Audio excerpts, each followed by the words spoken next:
What's going on, Dave's World? I'm Dave, and man, I hope everybody's out there making today the best day it can be. I always say, it's up to you. Whatever you want your day to be like, it's up to you, man.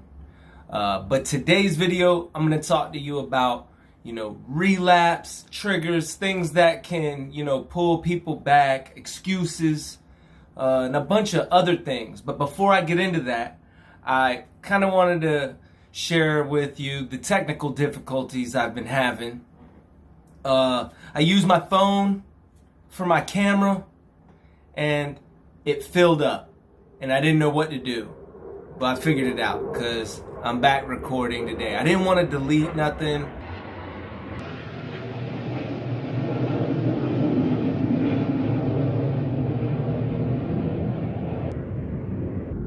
Man, the Jets, they just don't care. But I didn't want to delete nothing. So I figured out a way, real easy. A lot of people already probably knew about it, but I figured out a way to do it, and I'm back making videos. Nothing happened to me.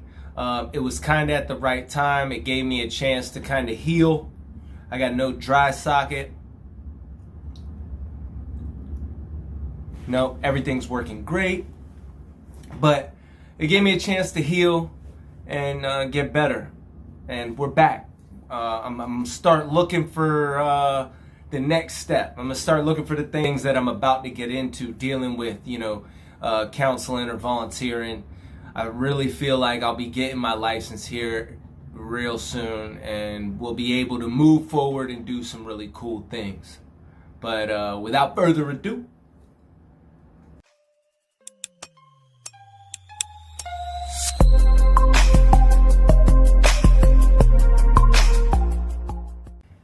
I want to start this off by talking about an experience that me and my family endured a few days ago. The car needed air in the tires, so me, my wife, and my daughter, or my soon-to-be wife and daughter, pulled into a 7-Eleven, and my daughter, she likes to take sips of her drink and then look directly at you and open her mouth and just let all the water just pour out. Well, not only has she probably been doing that, but she figured out how to push the nipple into the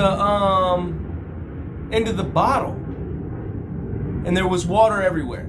So I pull in to put some air in the tires, and I'm like, Laura, get her out, change her, get her dried up. Laura's like, I was gonna do that anyways. I'm like, all right, snazzy. But so she gets out, she does that. She's keeping Adeline entertained while I'm putting air in all 4 tires. And she was doing a good job of keeping Adeline entertained. I reach in the car, grab my wallet, and I head into the 7-Eleven. I'm going to buy some gas and get us a drink. I get the stuff, I'm in line, and I can see Laura outside, still at the freaking air pump. She's supposed to be pulling up to a gas pump. See her out there at the air pump, like, I can see her face. It's not looking like happy Laura. It's looking like, come here, come here. I went outside and she's crying.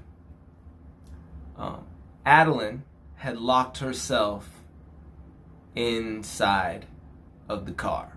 Luckily, the car was running and the AC was on. But that still didn't matter. My daughter was locked in the car. I immediately look at Laura and I'm like, what happened? She's like, I have no clue how she got the keys. All I know is I put her in her car seat, closed the door, and started walking around the car, and all I heard was deep, deep, deep, deep, deep. Adeline has stuck the key fob in her mouth and bit down, and she locked the door, locked herself in the car. So now, me and Laura are standing out freaking inside of a 7-Eleven. Both our cell phones are inside of the car. I go into the 7-Eleven again. I'm like, yo, give me your phone. I gotta call 911. The lady's like, what? I'm like, yeah, I'm calling 911. Call 911. They send a cop out. Now, I'm at this moment, I'm generally, I'm calm. I would say I was calm at this moment. But, things kind of escalated quickly after the cop arrived. How you gonna come unprepared? How you gonna come to a job unprepared? You ain't even... It's like you a cop, you ain't got your badge or your gun. Doesn't make any sense.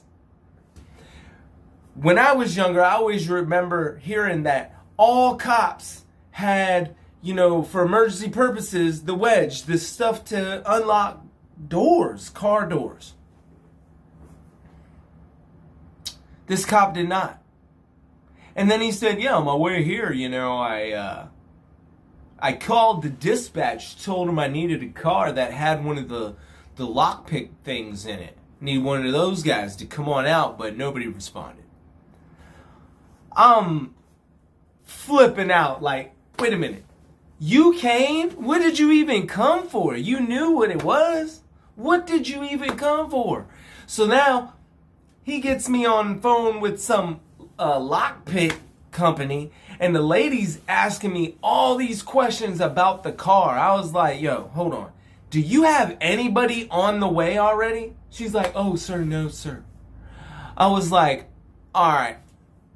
I hung up. They were too worried about money than help. So I went to the cop. I said, look, I'm going to bust a window, or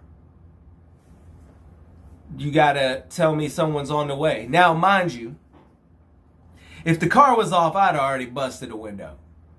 That's 100%. I'd have just busted a window. The only reason I didn't bust the window this time, in this situation, was not only was the car running, but Laura was like, yo, don't bust the window, they're going to help us. Well, they sure enough did. That cop got the ambulance and a fire truck showed up. Boom, saved the day. The door comes open. My daughter was just like looking around like, what's going on? Nothing out of the ordinary. She didn't even realize what had happened. She's only one. But I tell y'all that to explain, like, not only had I chose to quit smoking at that time, I was healing from this, and I chose to quit smoking on vaping, which I'm still doing good, by the way. Still no smokes, no vapes, strong. We're doing it. We're going to make it through. But the reason I wanted to make this video was because as soon as there was a situation being my daughter's locked in the car, first thing came out of my mouth is, man, I need a cigarette. I'm going to go get a cigarette.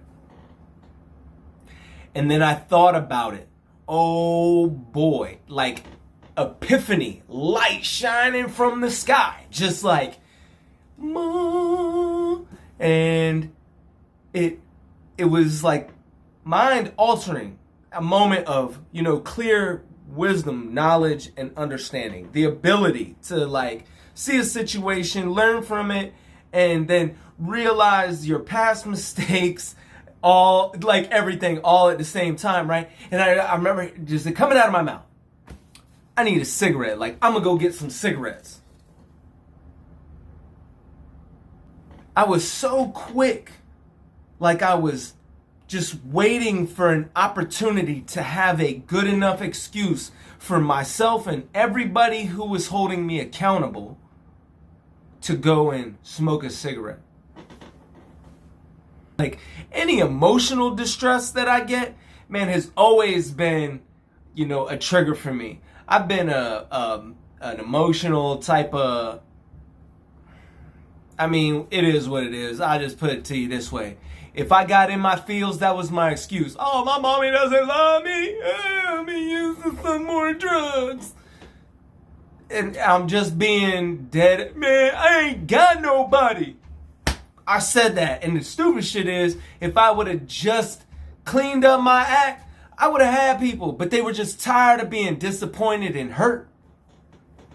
This situation, like, just opened my eyes. Like, I seen it. I seen me using my old ways to try and get a cigarette. That's exactly what I was doing. I wanted to feed my addiction, so I found an excuse. And the excuse was my daughter got locked in the car. And I was all messed up. I was a nervous wreck. I'm constantly looking in the window, checking to make sure she's breathing. And, after everything's said and done, I was like, man, people sit in the car. It was running, the air was running, everything was fine. She wasn't in there that long, but it was still, stress inducing for real. I remember back when I was using and, in the battle of trying to get clean here and there, an excuse I hear a lot is people losing somebody, death in a family or a friend, cutting somebody off. That has always been an excuse that I've heard for people to use or keep using. Oh man, my mom passed and I didn't know how to handle it, so I dove into drugs. I get it.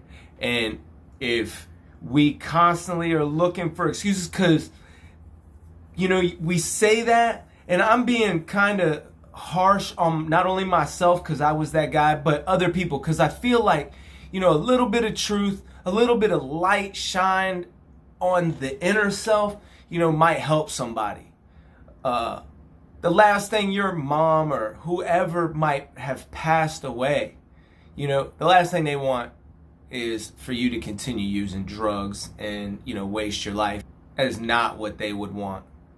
I'm going to go ahead, jump out on a limb and say that, but I don't feel that that's what they want. So when the moment came and I realized Adeline was locked in the car and I, my addiction kicked in, was like, oh, you can get a cigarette. And that voice was like, yo, go get a cigarette, maybe even some beer. And I'm in there and no, I'm not going to let, my circumstances generate a version of me that is not real. I'm not going to do it. I'm going to make the right choices and the right decisions. I'm going to make those right decisions in the definitive moments. I'm going to keep my eyes open at all times. Stay aware. Find your way out. If you're really serious about getting clean, like I was, and about how serious I am about staying clean, when I seen myself and heard myself start making excuses and searching for a reason why I should get a cigarette, all I was thinking was, you know what? This could lead to the next thing. If I can't beat this, what's to say that, dope and all those other things can't come back and snatch me up while I ain't paying attention? So I look for the way out. This time, it was my old lady. She needed to be comforted. She felt horrible. She felt like it was her fault, which it was not her fault. I just seen my girl. I seen Laura, and she was hurt and she was crying. And instead of worrying about my need for a cigarette, my addiction, I cared for my fiance. And I apologize because, hit the car. I wanted to knock the window out. I was getting, snippy with the police officer. But yeah, I focused on Laura. You're not going to just stop thinking, You just have to be able to change it. When you notice your train of thought, if you can get to that point, noticing what you're thinking about. Some people think without even paying attention to their thoughts. But when you can notice your train of thought, you can focus it anywhere. You can change it. You can put it on something else. But whatever you do the most will always be your go-to. My first thing was I need a cigarette because it was a stressful situation. First thing, cigarette. I have to change myself. But I noticed that my thinking was cigarette. So when I was able to notice, I'm thinking, it's not me, it's a thought. I changed my thought to, I don't need a cigarette. I need to help my wife. I need to calm her down. I need to hug her. I need to love her.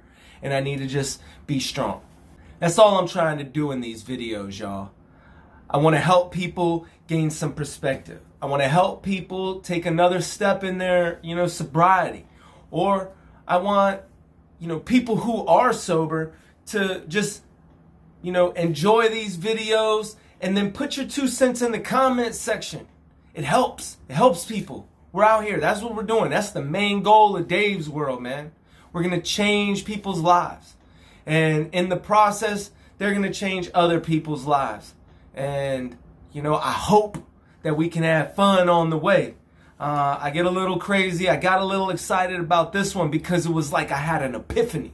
If you enjoyed this video, leave a comment, push that like button, subscribe if you haven't already done so. It really helps generate, traffic and more people in here. And the more people that come through and get the message or get a message or learn anything, the better.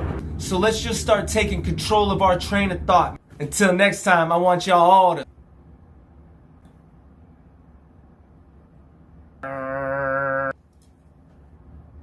smile at the haters.